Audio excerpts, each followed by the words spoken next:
Welcome to Public Account, where real-life nightmares come alive. Prepare to be haunted by chilling tales of the unknown, drawn from actual events. Lights off, volume up, and remember, these horrors are closer than you think.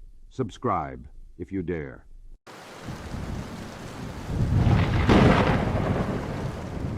The haunting legacy of Waverly Hills Sanatorium, Kentucky, ongoing since the 1930 AS, nestled atop a verdant hill in Louisville, Kentucky, stands a colossal and somber structure whose eerie presence is felt even before you step through its doors.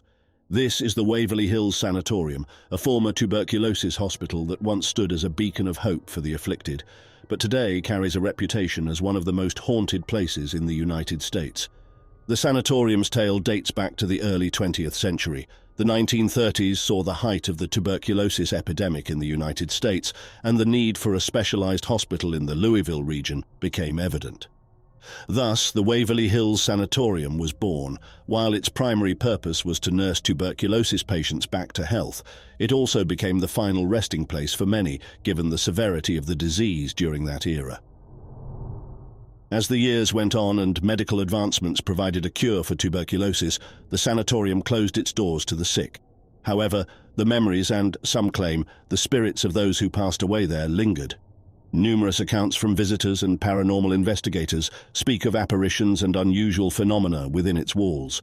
One of the most frequently reported sightings is that of former patients. Visitors often claim to hear disembodied coughs echoing through the now empty corridors, an eerie reminder of the hospital's primary function. Mournful wails and faint whispers are also said to be commonplace, sending shivers down the spines of those who dare to roam the halls at night. However, not all spirits within the sanatorium are of a mournful nature. One of the more heartwarming, albeit eerie tales is that of a child seen playing with a ball. The spectre of this young boy has been spotted running up and down the halls, his laughter echoing as he playfully engages with his toy. Many believe he was a former patient, seeking eternal playtime within the confines of the hospital he once called home. Yet it's not the playful boy or the wandering patients that have instilled the most fear in the hearts of visitors. It's the chilling presence of the shadow people. These dark, almost smoke-like apparitions are often seen lurking in the corners, darting across hallways and vanishing just as quickly as they appeared. Their intent and origin remain a mystery, but their unsettling presence is undeniable. Amid the numerous legends that shroud Waverly Hills Sanatorium, the most notorious is that of room 502. The room itself is unassuming, much like the other rooms in the hospital. However, whispers of its dark past are enough to make even the most seasoned paranormal investigator's hair stand on end.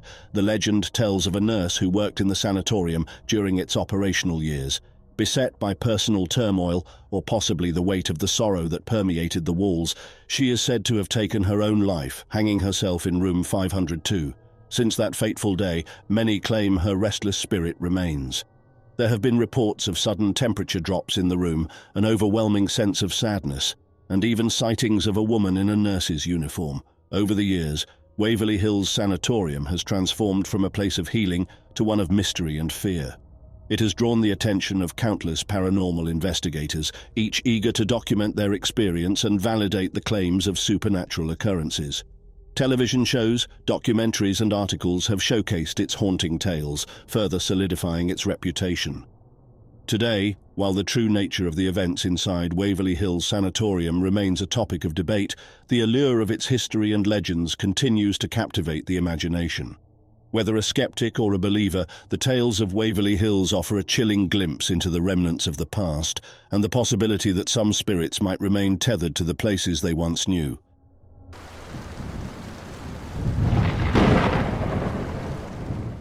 Danvers State Hospital, Massachusetts. A haunting legacy from the late 1900s. Nestled atop Hathorne Hill in Massachusetts, the sprawling Gothic edifice of Danvers State Hospital has long sent shivers down the spines of locals and visitors alike. Built in the 1870s, its high-pitched roofs, turrets, and brooding facade became a landmark in the town. But beyond its architectural prominence, the hospital housed dark secrets that would later catapult it into the realm of legends and nightmares. Many scholars and fans have cited Danvers State Hospital as a muse for renowned horror author H.P. Lovecraft. The chilling stories penned by Lovecraft often featured the Arkham Sanatorium, a macabre institution where the inexplicable and the arcane converged. This fictional setting's eerie resemblance to Danvers was palpable, but the connection didn't end there. The world of comics borrowed this haunting legacy, with the infamous Arkham Asylum of the Batman series bearing striking similarities to the Massachusetts institution. But what solidified Danvers' reputation in the annals of horror wasn't just its appearance or fictional associations. It was its very real, very grim history. For all its grandeur, the institution was notorious for its controversial and inhumane treatments. While asylums across the country were evolving and embracing more compassionate methods, Danvers appeared to be trapped in a past era, mired in practices that were often more torturous than therapeutic. The prefrontal lobotomy stands out as one of the most chilling procedures carried out within its walls. Patients, many of whom were admitted for reasons that would today be considered mild or non-threatening, underwent this invasive brain surgery. Designed to alter behavior and manage severe psychiatric symptoms, lobotomies at Danvers were often performed hastily, without proper consent and with grim consequences. The treatment left many patients in vegetative states or with irreparable cognitive and emotional damage. By the late 1900s, long after the hospital had been abandoned, the echoing corridors and derelict wards of Danvers became a hotspot for urban explorers and paranormal investigators. Stories of ghostly apparitions began to circulate, feeding into the building's eerie reputation. Explorers spoke of fleeting shadows in the periphery of their vision, sounds of untraceable footsteps, and disembodied whispers that seemed to emanate from the very walls. Even skeptics who entered the dilapidated structure couldn't deny the palpable sense of unease that pervaded the air. Cold spots, areas inexplicably colder than their surroundings, were frequently reported by visitors. Paranormal enthusiasts believed these to be indicators of spiritual activity. In the context of Danvers, they became symbolic of the tragic, frozen moments of torment endured by countless souls within its confines. Many believe that the restless spirits of those who underwent the brutal treatments, especially lobotomies, are still trapped, their anguish echoing through time. Perhaps most haunting of all are the personal accounts of encounters with these spirits. Tales of explorers feeling a cold hand on their shoulder, only to turn and find nothing there, or of fleeting glimpses of figures in old-fashioned hospital gowns disappearing around corners. These narratives add layers to the hospital's lore, making it hard to distinguish between fact and fiction. The remnants of Danvers State Hospital were eventually demolished, making way for modern developments, but its chilling legacy persists.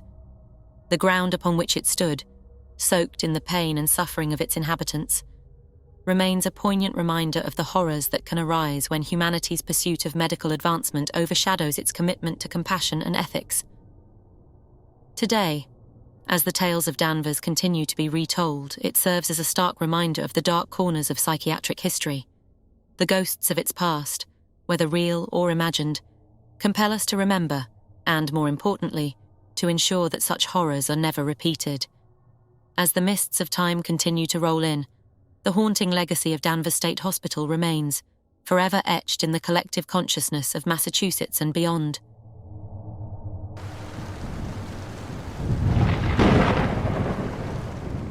The haunting echoes of TransAlagi Lunatic Asylum, West Virginia.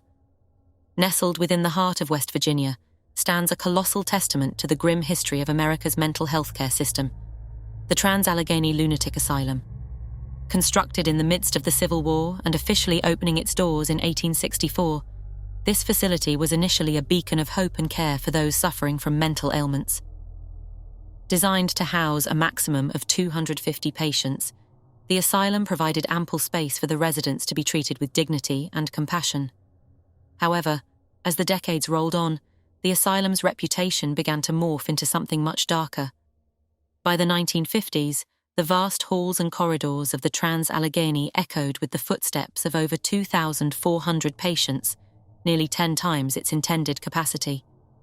As the overcrowding escalated, so too did the inhumane conditions within its walls. Patients crammed into rooms meant for far fewer occupants were often left neglected without proper care or supervision. The staff, overwhelmed by the sheer number of residents and limited resources, were powerless against the rising tide of suffering. This facility, once envisioned as a refuge, had devolved into a living nightmare for its occupants. Yet, even as the living suffered, tales began to emerge of those who had passed, but never truly departed. The weight of the anguish and torment experienced within the asylum's walls is said to have birthed a spectral presence that lingers to this day. Visitors and paranormal investigators alike have reported chilling encounters within the now abandoned corridors. Whispers in the dark, shadowy figures that dart in and out of view, and even full-bodied apparitions are but some of the stories that circulate about the asylum. One of the most notorious spirits believed to inhabit the grounds is that of Ruth. As legend has it, Ruth was a patient who suffered greatly during her time at the facility. Now her restless spirit roams the premises, known for her aggressive paranormal behavior. Those who have encountered her speak of feeling a sudden and overwhelming sense of dread, as if being watched by malevolent eyes. Cold spots in rooms, sudden drops in temperature, and unexplained physical sensations like being touched or pushed have all been attributed to Ruth's presence. In stark contrast to the formidable spirit of Ruth, there's the gentle apparition of Lily. Believed to have been a young child during her time at the TransAlagi, Lily's spirit is said to be curious and playful. She is known to interact with visitors, especially those who bring toys or trinkets for her. Some have felt the soft tug of an unseen hand on their clothing or have heard the soft giggles of a child echoing in the otherwise silent hallways. Why do these spirits remain? Many believe it's the unresolved pain and trauma they experienced during their lifetimes, binding them to the very place of their suffering. The legacy of the TransAlagi Lunatic Asylum is a haunting reminder of the dire consequences of neglect and the profound need for compassion in mental health care. As the stories of Ruth, Lily, and countless others suggest, the impact of such institutionalized pain can reverberate long after the living have moved on.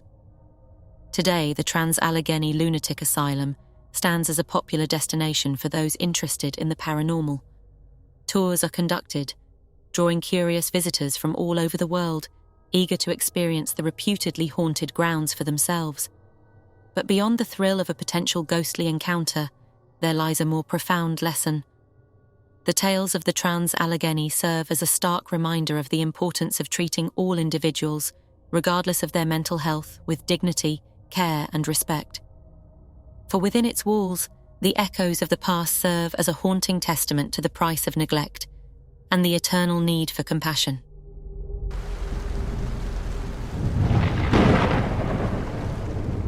The eerie enigma of Rolling Hills Asylum, ongoing since the 1800s, the sun casts long shadows over the grounds of the Rolling Hills Asylum, painting a picture of peaceful serenity over the building's aged brick walls. But the calm exterior belies a history that is anything but. Situated in the heart of New York, this seemingly unassuming structure has witnessed 2 centuries of human struggle, pain, and resilience. And if local legends and countless testimonials are to be believed, some of those souls from yesteryears never really left. Established in 1827, the Rolling Hills Asylum began its tenure as a poorhouse. For those unfamiliar with the term, poorhouses were institutional solutions to what many communities perceived as the problem of the poor. These were places where the destitute, the mentally ill, the orphaned, and the infirm were housed. Far from merely being a refuge, these were places of labor, discipline, and separation from the general populace. The societal view of the time considered poverty a moral failing, and such institutions operated on a dual premise, offering shelter on one hand and imparting moral instruction on the other. As the decades unfolded, the roles and responsibilities of Rolling Hills expanded. It morphed into an infirmary, giving shelter to the sick, then an orphanage, offering solace to lost children. When tuberculosis, the feared White Plague, ravaged America, part of the building served as a sanatorium, becoming a hopeful yet often final resting place for many. In its later years, it transitioned into a nursing home, harboring the elderly as they faced the twilight of their lives. Such a storied history, filled with countless souls passing through its doors, inevitably gives rise to tales of the inexplicable. And Rolling Hills Asylum certainly has its share of ghost stories. Visitors to the asylum, whether they are amateur ghost hunters or merely curious onlookers, often recount chilling experiences. Soft whispers in otherwise silent corridors, sudden drops in temperature, strange orbs of light floating inexplicably in the darkness. These are just some of the phenomena reported. Some say they've felt an invisible touch, a cold hand brushing against their skin, or a nudge from an unseen presence. But among all these tales, two spectral inhabitants stand out: Ray and Nurse Emmy. Ray's story is as heartrending as it is unsettling. Towering at 7.5 feet, he was an unmistakable presence during his time at the asylum. Given the understanding of mental health in the 1800s, it is conceivable that Ray, perhaps suffering from gigantism or a similar condition, might have been misdiagnosed or misunderstood. Today, he remains one of Rolling Hill's most famous phantoms. Witnesses claim to have seen his tall silhouette wandering the halls or standing in doorways, forever trapped in the place that was both his refuge and prison. Then there's Nurse Emmy. As per the legends, she was a dedicated caregiver, endlessly roaming the corridors, always tending to her patients. Some stories suggest she met a tragic end within the walls of Rolling Hills. Today, her spirit is said to linger, continuing her eternal rounds, faint footsteps, the soft rustle of a nurse's uniform, a compassionate touch when one feels alone. These are the telltale signs of Nurse Emmy's presence. But why do these souls remain? Is it a sense of unfinished business, an attachment to the place, or something more profound? While skeptics dismiss these tales as mere urban legends, others believe that places like Rolling Hills, which have witnessed profound human emotion, be it suffering, joy, death, or hope, retain an imprint of those moments like a tape that plays on an endless loop. Whatever the reason, Rolling Hills Asylum continues to draw the curious, the brave, and the believers, each hoping for a glimpse into the world beyond. In a way, the asylum stands as a testament to humanity's complex relationship with its past, urging us to remember, to understand, and perhaps to believe.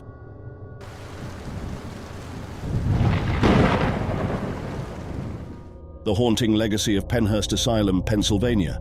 Nestled within the picturesque landscape of Pennsylvania stands a grim reminder of a past marred by cruelty and inhumanity, the Pennhurst Asylum. What began in the early 1900s as a seemingly benevolent establishment aimed at caring for society's most vulnerable would eventually unravel to expose a chilling history of abuse, neglect, and torment.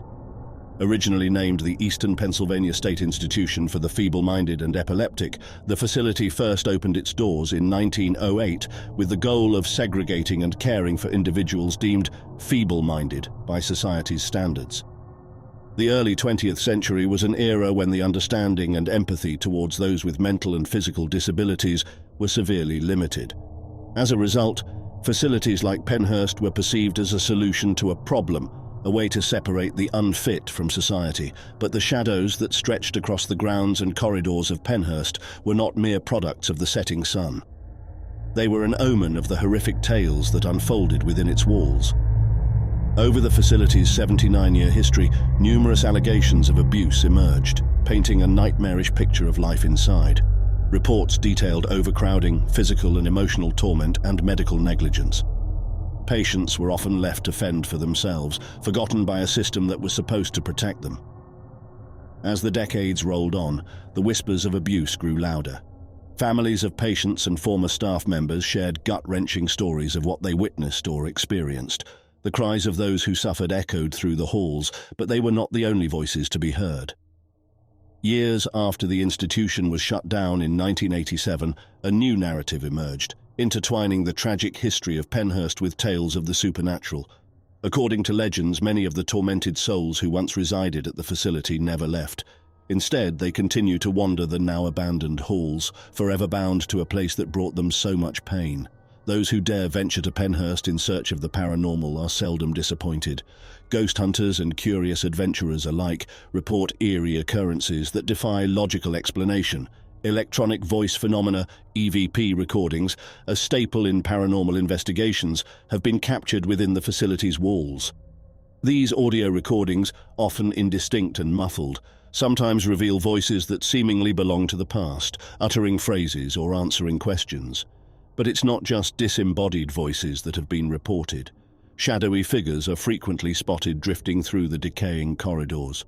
These ghostly apparitions, some believe, are the restless spirits of former patients still searching for peace. Many have also claimed to hear mysterious footsteps echoing in the distance, though no living person is in sight.